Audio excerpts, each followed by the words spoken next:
Good afternoon. I am Senator James Sanders Jr., and I am here with the Red Cross Saving Lives. How am I doing that, you say?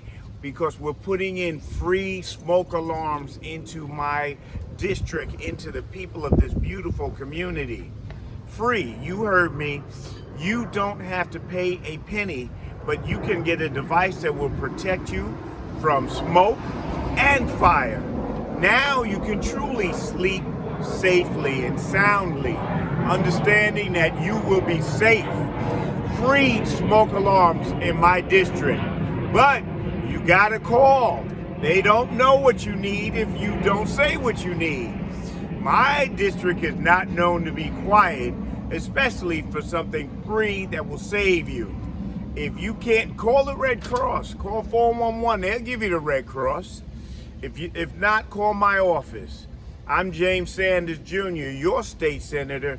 My telephone number is a 718 number, 327-7017. Call, hey, in the words of all the telecommercials, call now.